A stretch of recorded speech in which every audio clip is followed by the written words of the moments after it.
En 30 minutos, MF Economía e Inversiones y Radio 1000 te traen los principales temas económicos del mundo y de Paraguay con Economía a 1000. Llegó la hora de conocer a la pick-up que va a redefinirlo todo. Un vehículo con una fuerza increíble, con una capacidad sorprendente, con tecnología nunca vista en el segmento. Y además, un diseño extraordinario. La pick-up, el líder de la raza fuerte, está creando un nuevo estándar en la categoría. Llegó la nueva generación de Ford Ranger. Prepárate para lo imposible.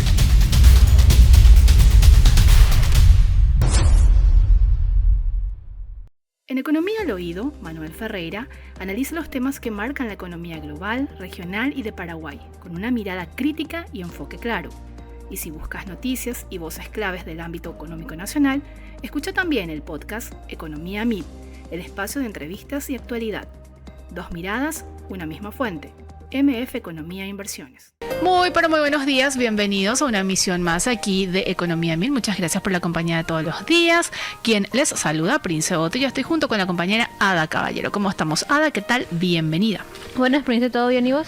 Todo en orden, listísima ya para empezar una nueva jornada, casi terminando esta semana, la penúltima del mes de junio para arrancar nuevamente ya con el segundo semestre del año 2026 con muchísima información, análisis y por supuesto entrevistados de primerísima mano en este espacio económico, recordando que es en coproducción con la consultora MF Economía e Inversiones y por supuesto Radio 1000. Y ya estamos en compañía de nuestro invitado de hoy.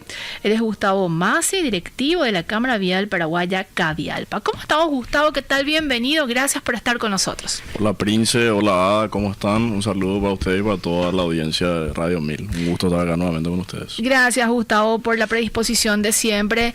Y nos gustaría ir actualizando algunos datos, recordando, obviamente, que el sector vial es uno de los pilares también de todo lo que significa el desarrollo y crecimiento de la economía en Paraguay y de un tiempo a esta parte viene atravesando situaciones no tan auspiciosas en ese sentido, pero lo importante es la capacidad de resiliencia y obviamente el ímpetu que tienen ustedes también como sector de seguir empujando esto que tanto falta hace en Paraguay. Estamos hablando de la infraestructura y me gustaría arrancar a modo de contextualizar, Gustavo, cuando hablamos de déficit de infraestructura, ¿qué nos estamos refiriendo? Y si está cuantificado al menos por el lado de Cadialpa o por organismos internacionales que más o menos van en línea también con el monto que se habla en materia de déficit de infraestructura. Bueno, eso es un tema súper interesante, Príncipe, que acabas de tocar. Yo creo que todos día a día vemos los embates de la falta de infraestructura en nuestro país. Esto se cuantificó y me gustaría dar cifras y números reales, ¿no? El Banco Mundial habla de un déficit de infraestructura en torno a los 24.000 a 30.000 millones hasta el 2030. O sea, ya estamos prácticamente en puertas al 2030, y los otros organismos multilaterales como la CAF, el Banco Interamericano, estiman que el déficit de infraestructura está en torno a los 30.000 a 35.000 millones. O sea, estamos hablando del 60-70% del Producto Interno Bruto del país, ¿verdad? Y cuando hablamos de infraestructura, la infraestructura abarca mucho más que solamente las rutas. Si bien las rutas son sumamente necesarias, también estamos hablando de todo lo que es el área de transporte, el área de energía, el área de los servicios básicos como los colegios y los hospitales que tanto hacen falta. Y bueno, entonces en torno a esto es que estos organismos multilaterales fijan entre más menos entre 30 a 35 mil millones de dólares el déficit de infraestructura. Y esto es una realidad que hoy venimos enfrentando como país. Los últimos gobiernos sí se dieron cuenta de esto y empezaron a subir los montos de inversión año a año. Pero realmente yo considero que el mayor problema que hoy nos enfrentamos desde el punto de vista de la construcción de nueva infraestructura es el financiamiento. La falta de financiamiento es lo que hace que esta infraestructura tan necesaria tome tanto tiempo en llegar a los lugares que se requieren y bueno, eso genera sobrecostos en la logística. Vemos diariamente los sobrecostos que estamos sufriendo en el área de materia de salud. Y evidentemente también sufrimos los embates de la falta de educación, debido a que las escuelas y los colegios, más que nada en el interior del país, no reúnen las condiciones mínimas para que los alumnos puedan estudiar, ¿verdad? Y una pérdida de competitividad que no podemos cuantificar tampoco, digo, como país, Gustavo, considerando la situación. Y totalmente de acuerdo contigo, ¿no? La pérdida de competitividad es la traducción directa de la falta de inversión, ¿no? Y nosotros como país siempre estamos buscando que vengan las grandes industrias a instalarse al Paraguay y todas te hablan de lo mismo, ¿no? Así es. La falta de infraestructura hace que nosotros no podamos aprovechar la riqueza que tenemos en materia de generación energética. Hoy es muy difícil para las empresas instalarse en diferentes puntos del país debido a que hay todavía problemas en la distribución, ¿no? En poco tiempo más vamos a empezar a ver los problemas en la generación, que si bien en los últimos 30 años eso no fue un problema, en los próximos 10 años sí va a comenzar a ser un problema. Y bueno, entendemos que el gobierno, o el Estado, mejor dicho, ya venimos de varios gobiernos, se dio cuenta de que el financiamiento era un problema y empezó a establecer nuevos mecanismos como las asociaciones público-privadas o la iniciativa ya en mano, que de cierta manera permiten que ese escueto presupuesto con el cual nosotros contamos se amplíe un poco más y poder disminuir la brecha que existe, pero hoy esos proyectos siguen siendo escasos, ¿verdad? Entonces eso dificulta nuevamente el poder llevar adelante los proyectos más ambiciosos que necesita el país definitivamente. Hablabas de una parte más que importante y clave cuando hablamos de infraestructura, el tema de financiamiento, Gustavo, y haciendo una suerte de antecedente nada más. Recuerdo que ya en el 2013 se realizaba la primera emisión de bonos soberanos, es decir, Paraguay en los radares internacionales buscando financiamiento y lo consiguió, y de hecho había sido histórico. Si mal no recuerdo, la memoria no me falla, eran como $500 millones que obviamente fueron destinados a importantes obras de infraestructura, rompiendo un poco ese modelo de antes del 2013, que el financiamiento se realizaba con los recursos que se tenían, estaba hablando fuente 10, y también obviamente parte del financiamiento con algunos organismos multilaterales, pero en el 2013 empieza un nuevo modelo de financiamiento y es obviamente a través de los bonos. Pero como todo modelo, y esto parafraseo a Manuel Ferreira, tiene y llega a su fin, de un tiempo a esta parte esa brecha se fue de alguna manera achicando en materia de disponibilizar esos recursos a nivel internacional, y al final lo que se va emitiendo es para repagar deudas y no necesariamente queda el remanente para seguir invirtiendo en infraestructura. Y hago todo este pequeño contexto porque existen otras herramientas, y mencionabas vos la APP como un instrumento de financiamiento. También tenemos la que se conoce como llave en mano, incluso la figura de las concesiones, etcétera, que al parecer no toman fuerza. Gustavo, ¿cómo lo ven ustedes de Cavialpa? ¿Qué otro modelo de financiamiento se puede pensar desplegándose ya o sacando ya del radar? No totalmente, pero de cierta manera la fuente 20, como se conoce, que es el crédito público. No, acá lo importante que hay que entender es que todos estos mecanismos no necesariamente implican que sean más baratos, ¿no? Si nosotros nos ponemos a evaluar moneda por moneda qué es lo más conveniente, lo más barato, por supuesto que siguen siendo la emisión de deuda de parte del Estado y posteriormente traducido eso en la ejecución de los contratos. Pero por otro lado, cuando nosotros vemos el tiempo de ejecución de los contratos versus lo que serían las iniciativas privadas o la llave en mano, notamos que hay una disminución significativa en los tiempos de ejecución debido a que la disponibilidad de los recursos es prácticamente de manera inmediata. Quiere decir que la constructora posee los recursos para poder llevar adelante estos proyectos. Tomando eso en cuenta, en el Uruguay, esto pongo sobre la mesa, se creó una nueva herramienta de financiamiento de proyectos de infraestructura que se llama CREMAF. Nosotros en Paraguay tenemos lo que son los CREMA, que son construcción, rehabilitación y mantenimiento de cualquier tipo de vía, y a eso ellos le agregaron la F al lado, que es de financiamiento. Ah, interesante. Entonces ellos lo que hacen son proyectos a 12 años, en los cuales el contratista asume el crédito que va a llevar adelante. Si es una obra 50, 60, 70 millones de dólares, bueno, eso se obtiene por medio de una entidad financiera y bueno, el Estado va pagando como una deuda común bancaria mes a mes, año a año, trimestralmente, semestralmente, de la forma en la cual el Estado entienda que es la manera que puede llevar adelante.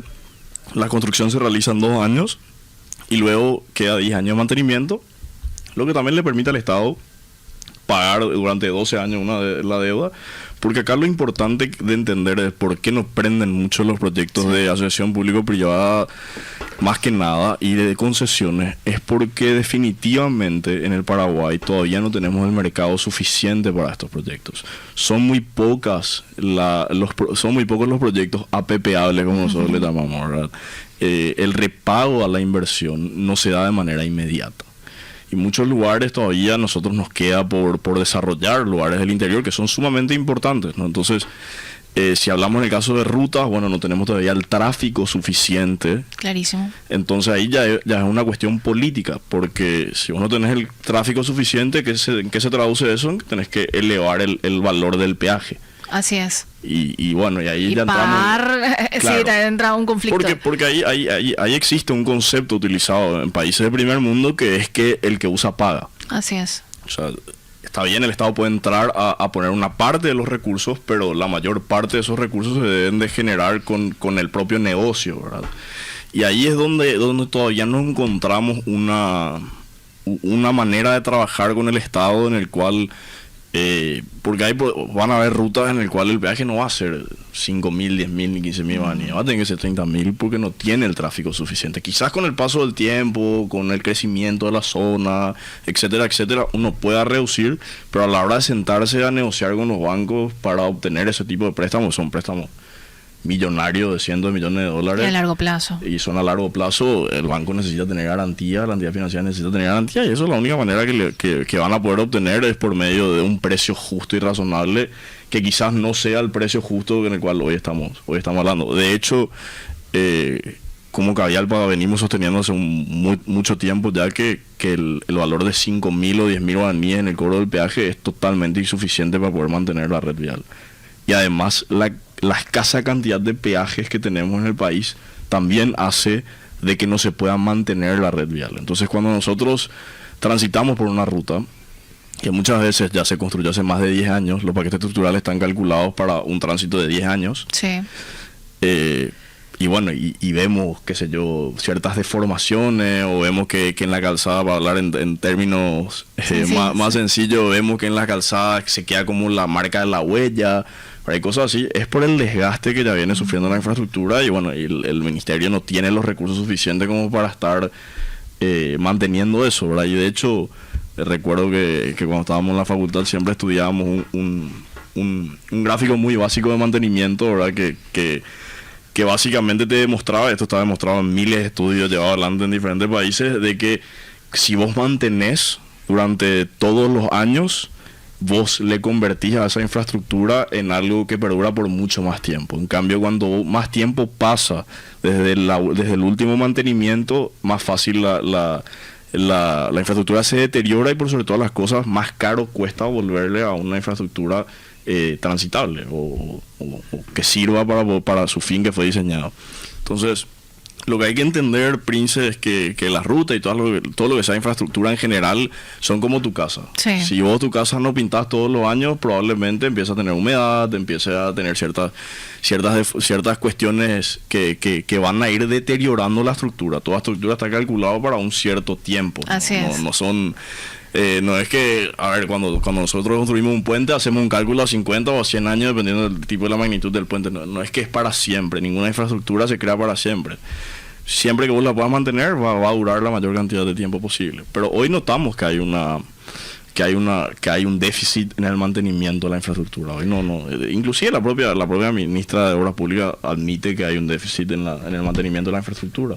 Y eso, Prince, que nosotros hoy tenemos 11.000 kilómetros, 10.000 a 11.000 kilómetros de pavimento de los más de 90.000 que tiene la red vial. O sea, nos queda todavía una brecha gigantesca por crecer en materia de la red vial, y hoy no podemos mantener un noveno que tenemos pavimentado. Y todo estaba vinculado a justamente la falta de recursos, Gustavo. Sí. ¿Hubo un acercamiento con el Ministerio de Obras Públicas recientemente para rever un poco los planes también que se tienen de aquí en adelante, y después vamos a entrar después del corte, Gustavo, el tema de la deuda que mantiene el Estado con las vialeras también, pero me gustaría ir abriendo justamente ese espacio.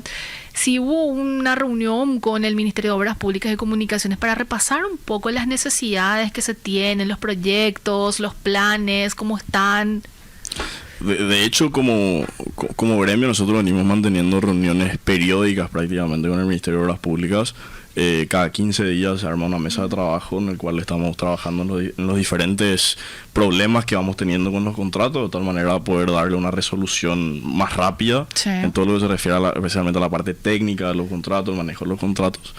Y bueno, en lo que se refiere a la parte financiera, sí mantuvimos una reunión la semana pasada con la ministra de Obras Públicas. La semana anterior estuvimos reunidos con la ministra de Obras Públicas y con el ministro de Economía, en el cual estuvimos hablando de lo que son las necesidades del año del sector, ¿verdad? Y bueno, nosotros más que nada lo que buscamos es poder tener una previsibilidad financiera y poder volver sostenible la ejecución de los trabajos. Totalmente. Hacemos nuestra primera pausa y a la vuelta seguimos conversando con Gustavo Masi, directivo de la Cámara Vial Paraguaya. Ada, es momento de compartir nuestra frase cifra del día que tenemos hoy, recordando que obviamente son fragmentos de las entrevistas que tenemos aquí todos los días en este espacio económico. Adelante. 8,5 a 9,5% es el rango actual para un CDA a un año en el mercado, según la entidad, reflejando tasas altas en un contexto de baja gradual por recomposición de la liquidez en guaraníes, aunque todavía atractivas para invertir. De a poco se está abriendo un camino con más opciones de inversión donde se pueden colocar los ahorros, porque todo tiene un rendimiento, comentaron Raúl Uralli y Juan Ignacio Cañete, director de mercado y tesorero institucional del Banco Itaú. Si te interesa descubrir más detalles, puedes escuchar el podcast completo en Spotify, buscarlo en el perfil de Economía 1000 y mantenerte al tanto de todo. Seguimos en compañía de Gustavo Masi, directivo de la Cámara Vial Paraguaya, Cavialpa. Gustavo, estamos conversando justamente de la deuda que mantiene el Estado con el sector desde hace ya un tiempo importante y que ya tiene su incidencia, su impacto obviamente negativo, porque cuando estamos hablando del sector, estamos hablando básicamente de un negocio y que tiene que tener rentabilidad y moverse, etcétera, y cualquier cuestión que salga de lo planificado tiene su impacto, lamentablemente, pero funciona de esa manera. ¿Cómo está la situación de la deuda como tal que tiene y mantiene el Estado con el sector? Bueno, a ver, si bien ellos cumplieron en el primer compromiso, ellos cumplieron con el primer compromiso que no habían hecho, ¿no? Que entre abril y mayo iban a colocar 150 millones de dólares para el pago de certificados y también de deuda atrasada. Eso hizo que de cierta manera lo que es la deuda remanente del 2025 se reduzca a 70 millones de dólares, pero a su vez hay que sumarle lo que ya es la deuda del 2026. Entonces los valores de deuda han disminuido muy poco. O sea, nos mantenemos todavía en una deuda en torno a los 180 o 200 millones de dólares, sigue siendo la deuda con el sector. No ha sufrido unas grandes variaciones porque, bueno, así como el Estado se empezó a poner al día con el pago de los certificados atrasados del 2025 y años anteriores, también los contratistas siguieron ejecutando sus contratos y bueno, eso hizo que básicamente no haya una gran variación. A su vez, nosotros seguimos trabajando en poder encontrar una manera de trabajo en el cual se nos garantice a nosotros como sector poder tener una previsibilidad en lo que queda del 2026. Existieron ciertos compromisos, pero nada formal. Nosotros venimos pidiendo y sosteniendo que necesitamos algo formal, un papel por escrito en el cual exista un compromiso real de cuáles son los montos que van a estar habilitando para el pago de certificados mes a mes, por lo menos en lo que queda del año, ¿verdad? Claro. Eso hasta hoy no se dio. Existe un compromiso de pago, de mantener un promedio de plan de caja en torno a los 78 millones de dólares, que evidentemente no va a ser lineal, sino que va a sufrir algunas variaciones. Hay meses de baja recaudación, que eso nos estuvo explicando el ministro de Economía, lo que va a hacer que esos meses lo que se disponga para plan de caja en el Ministerio de Obras Públicas sea menor. Y bueno, y existen otros meses de mayor recaudación donde sí los montos van a ser superiores, pero el compromiso es que en promedio terminemos el año con un plan de caja mensual de 78 millones de dólares en estos 7 meses que nos quedan del año. ¿Se aplicaría junio o desde julio? Desde junio. Desde junio. Sí. Estos 150 millones de dólares es el pago que se hizo ya efectivamente de un compromiso de ¿cuánto? No, el compromiso fue de 150 millones. Y eso se cumplió. Y eso se cumplió. Okay, o sea, fueron clarísimo. 85 millones en abril Sí. y 65 millones en mayo, ¿verdad? Entonces, eso se fue más que nada destinado al pago de deuda 2025, ¿no? La deuda que venían arrastrando con Sí. nosotros, como que destinaron esos recursos a pagar eso. Y si bien, vamos a decir, el tiempo de deuda se redujo, Sí. los valores de deuda se mantuvieron. Clarísimo. Gustavo, este compromiso que mencionás, que es verbal finalmente, y lo que se espera de aquí en adelante, y con el claro mensaje de que los desembolsos se van a hacer conforme al nivel de recaudación, ¿cómo lo toman desde el sector, considerando que no hay algo concreto de cuando sí hubo de los 150 millones de dólares que decían sí, tenemos eso y les vamos a pagar? Y bueno, tomamos con muchísima cautela, Prince, ¿verdad? Porque sinceramente le damos nuestro voto de confianza al ministro de Economía. Sí. Vemos que viene haciendo un buen trabajo y las veces que se ha comprometido con nosotros ha cumplido. Sí. Entonces se merece ese voto de confianza totalmente por ese lado.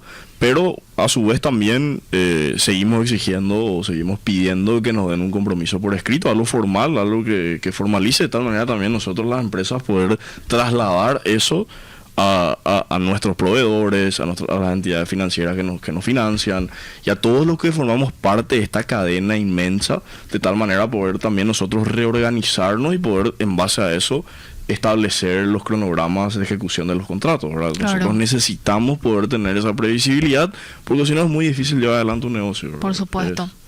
Gustavo, yo voy a redondearle en el monto y obviamente puede fluctuar. Estos 300 millones de dólares aproximadamente de deuda que se tiene a los últimos datos aproximadamente, y refrendo eso, ¿de qué está compuesto? ¿En un alto porcentaje de fuente 20, fuente 10, el compromiso? ¿Cómo se distribuye eso en una torta mental?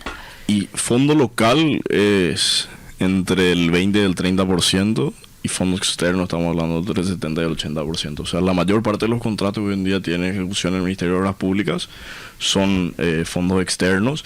También es importante aclarar que dentro de esos 300 millones que mencionás, que fue la deuda con la cual pasamos del 2025 al 2026, existen 110 millones de dólares que son los correspondientes a los intereses moratorios que nos adeuda el gobierno por el retraso en el pago de los certificados.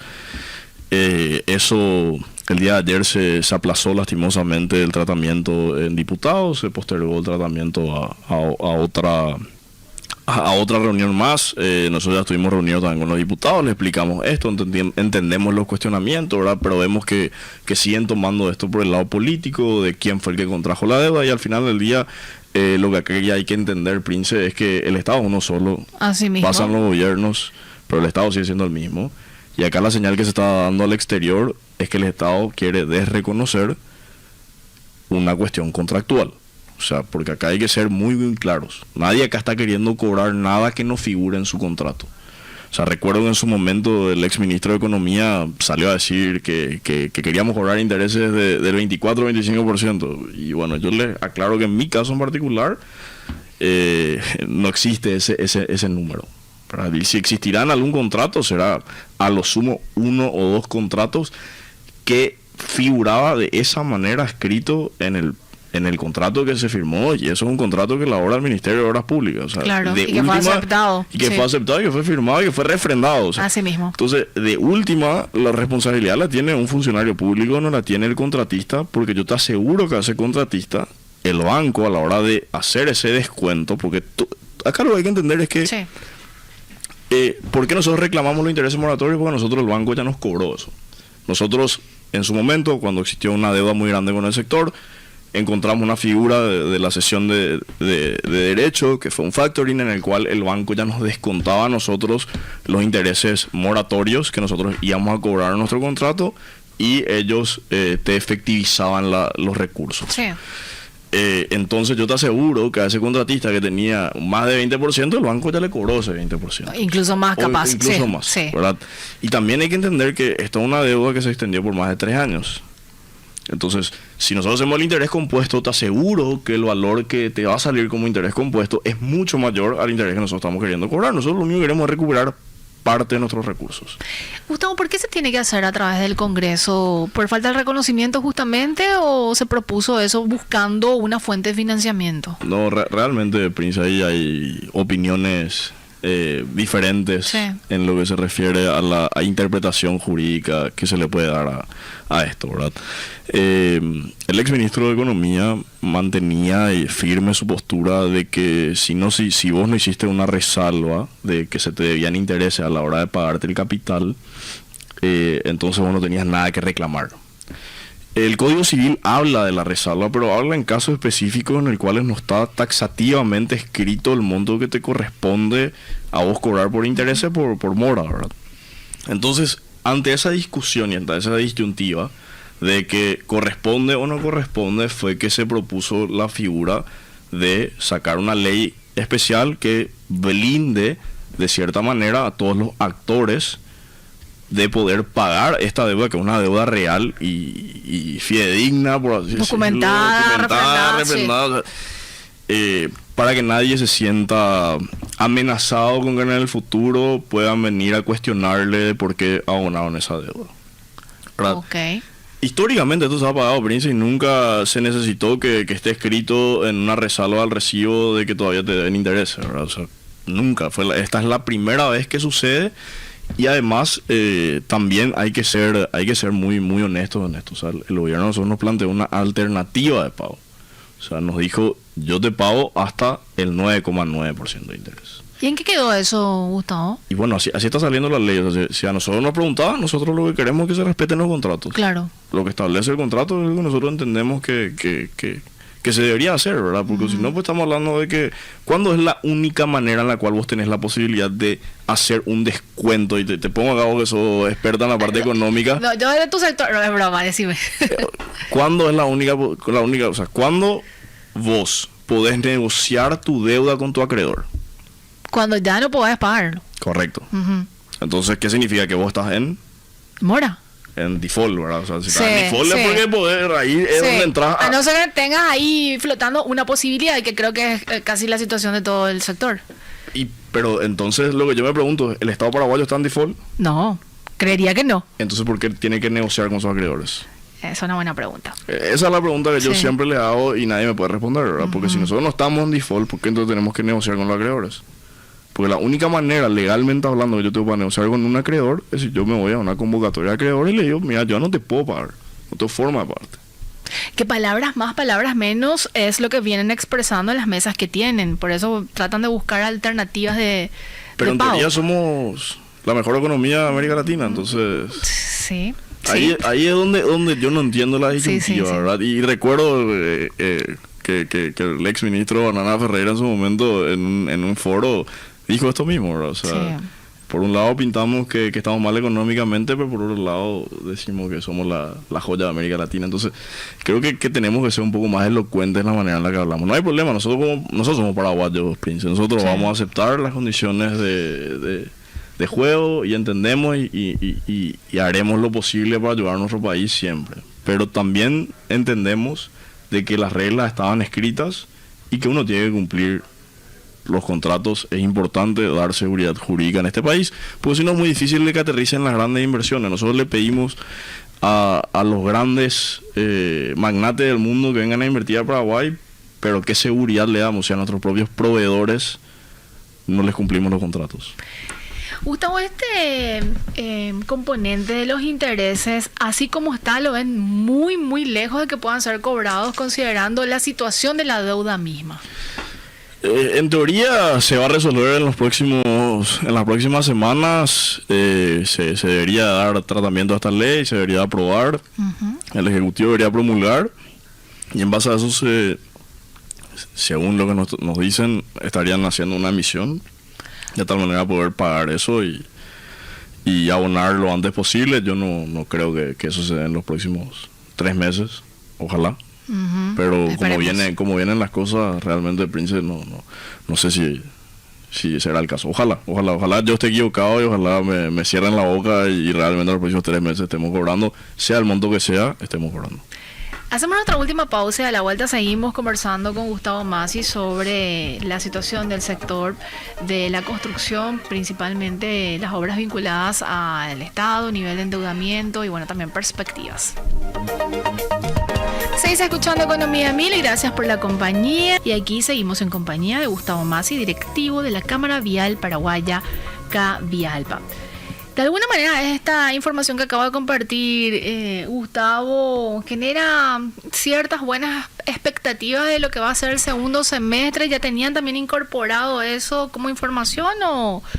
Sí, a ver, siempre estamos esperanzados de que el segundo semestre sea mejor que el primero, ¿verdad? Entonces, para nosotros cualquier nueva noticia que impacte positivamente en las arcas del Estado son noticias buenas para el sector y bueno, estamos esperanzados de que este segundo semestre realmente podamos elevar los ritmos de ejecución de las obras y poder cumplir con todos nuestros proveedores más que nada y con todos los que formamos parte de esta gran cadena de la Así industria. mismo.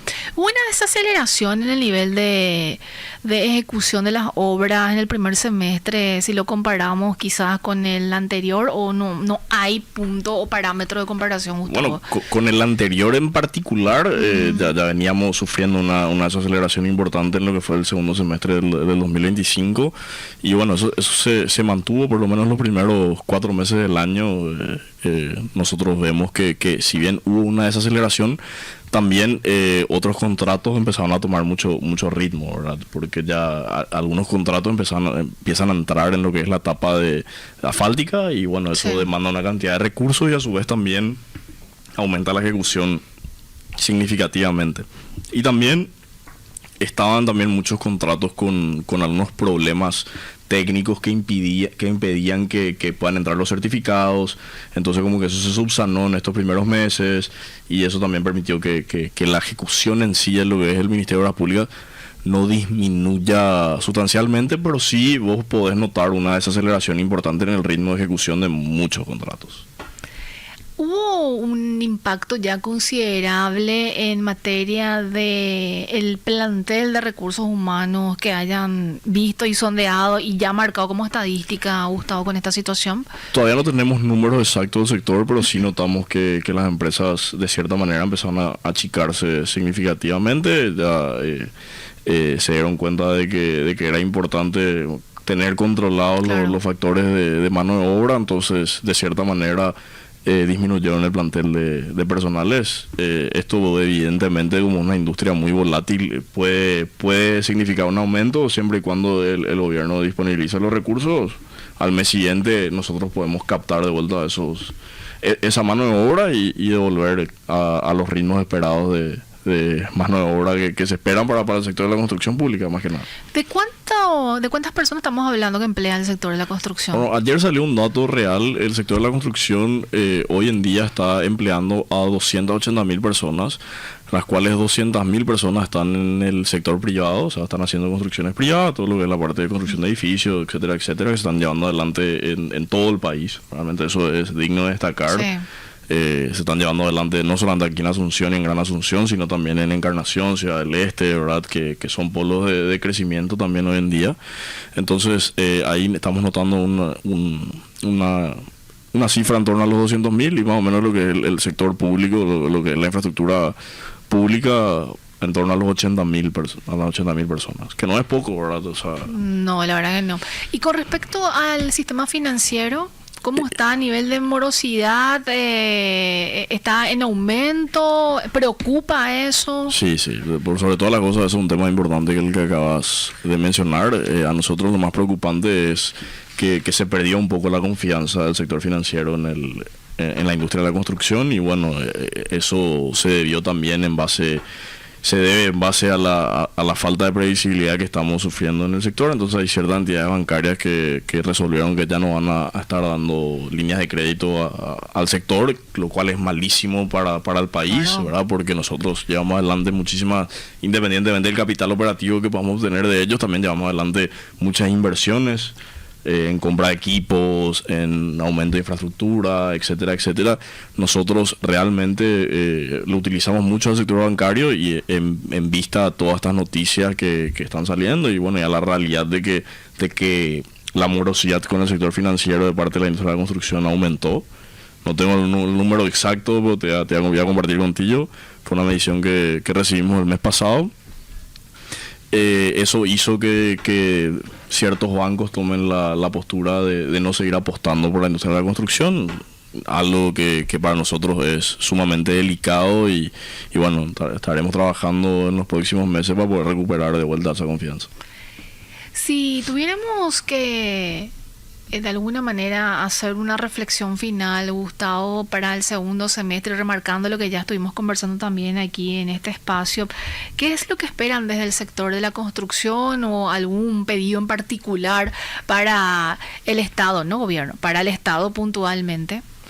Bueno, Príncipe, para mí lo más importante acá mencionar es que Paraguay hoy enfrenta una brecha en infraestructura gigantesca. Poníamos números y hablábamos en torno a los 24.000 a 35.000 millones de dólares. Son cifras astronómicas, son cifras importantes y para nosotros hoy el mayor desafío es poder hacer frente a ese déficit y poder llevar adelante de manera sostenible la ejecución y de manera previsible por sobre todas las cosas. Nosotros como sector hoy tenemos unas altísimas expectativas en todo lo que podamos generar, en todo lo que podamos producir y en poder, por sobre todas las cosas, devolverle al Paraguay al sendero de crecimiento en materia de infraestructura que permita mejorar las condiciones de vida de nuestros habitantes y aterrizar las inversiones que son tan importantes para nuestro país. Nosotros como sector somos personas que siempre vamos a apostar por nuestro país, tenemos muchísima fe y esperanza en los próximos 6 meses, pero también así somos muy cautelosos y le pedimos al gobierno que continúe apostando por la infraestructura. Al final del día, esos recursos que destinan a nosotros en minutos, gracias a la transferencia bancaria, están en todo el país. Sí. Y hay muchísima gente que recibe esos recursos y que realmente puede mejorar su nivel de vida y su calidad de vida gracias a que hoy tienen un lugar de trabajo en la industria de la construcción. Esperamos que eso no disminuya, al contrario, que aumente, ¿verdad? El déficit existe, el déficit es real y hoy nosotros como industria nos sentimos preparados para poder atacar este déficit. Gustavo, como siempre, un gusto tenerte en este espacio. Que tengas un excelente jueves. Gracias, Prince, igualmente. Estuvimos con Gustavo Massi, directivo de la Cámara Vial Paraguaya, Cavialpa.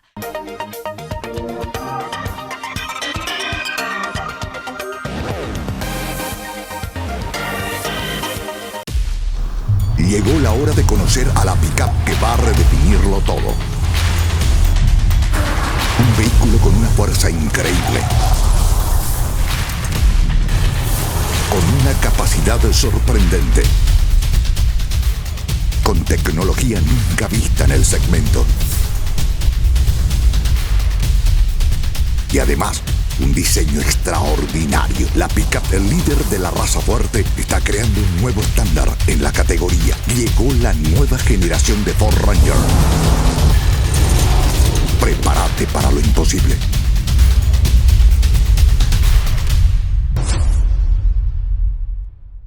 En Economía al Oído, Manuel Ferreira analiza los temas que marcan la economía global, regional y de Paraguay, con una mirada crítica y enfoque claro.